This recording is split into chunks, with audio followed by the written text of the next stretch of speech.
ಇಲ್ಲಿ ಯಾರು ಇದನ್ನು ಸ್ಟ್ರೇಟ್ ಮಾಡೋಕ್ಕೆ ಹೇಳ್ರು, ಆ ಹುಡುಗರನ್ನ ಕರೆಸ್ಬಿಟ್ಟು ಇದನ್ನು ಫಸ್ಟು ಕ್ಲೀನ್ ಮಾಡಿಸು, ನನಗೆ ಇದರದೇ ಆಟ ಆಡೋಕು. ಹಾಂ, ಇದನ್ನೇ ತಗೊಳ್ಳೋಣ. ಪ್ರತಿ ಸಂತೆ ಇನ್ನೇನು ಮುಗಿದಾಗ ನೆಕ್ಸ್ಟ್ ಸಂತೆ ಪ್ಲ್ಯಾನ್ ಎಷ್ಟು ಖುಷಿ ಇರುತ್ತೋ. ಇಲ್ಲಿ ನೋಡಿ, ಇಲ್ಲಿ ನನಗೆ ಮೈಕ್ ನೋಡಿದ್ರೆ ಹೆಂಗೆ ಜೋಶ್ ಬರುತ್ತೋ, ಈಗ ಸಾರಿ ಏನಾದ್ರು ಒಂದು ಸ್ವಲ್ಪ ಈ ಕಡೆ ಆ ಕಡೆ ಆಗಿದ್ರೆ ಇಮ್ಮಿಡಿಯೇಟಾಗಿ ಕೈ ಹಿಂಗೆ ಹೋಗುತ್ತೆ. That is definitely life of an entrepreneur. ಯಾಕೆಂದರೆ ನಾವು ಅಷ್ಟು ಪ್ರೀತಿಸಿರ್ತೀವಿ ಇದನ್ನು, ಅದಕ್ಕೇನಾದರೂ ಒಂಚೂರು ಆದರೆ ನಮಗೆ ನೋವಾಗುತ್ತಪ್ಪ. ನಮ್ಮ 3ನೇಯ ಸೀರೆ ಸಂತೆ was a super grand success.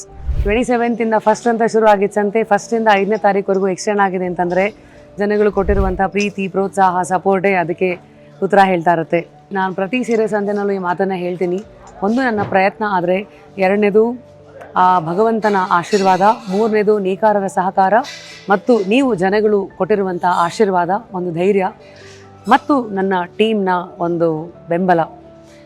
ಪ್ರತಿದಿನ ಮಧ್ಯರಾತ್ರಿ 2 ಗಂಟೆಗೆ 3 ಗಂಟೆಗೆ ಹೋಗಿದ್ದೀವಿ ರೀ, ಆ ರೇಂಜಿಗೆ ತಲೆ ಕೊಟ್ಟಿದ್ದೀವಿ. ಇಲ್ಲಿಗೆ 3ನೇಯ ಸೀರೆ ಸಂತೆ ಮುಗಿತಾ ಇದೆ. ಮುಂದಿನ ಸೀರೆ ಸಂತೆ ಲೊಕೇಶನ್ ಇಸ್ ಆಲ್ ಸೆಟ್.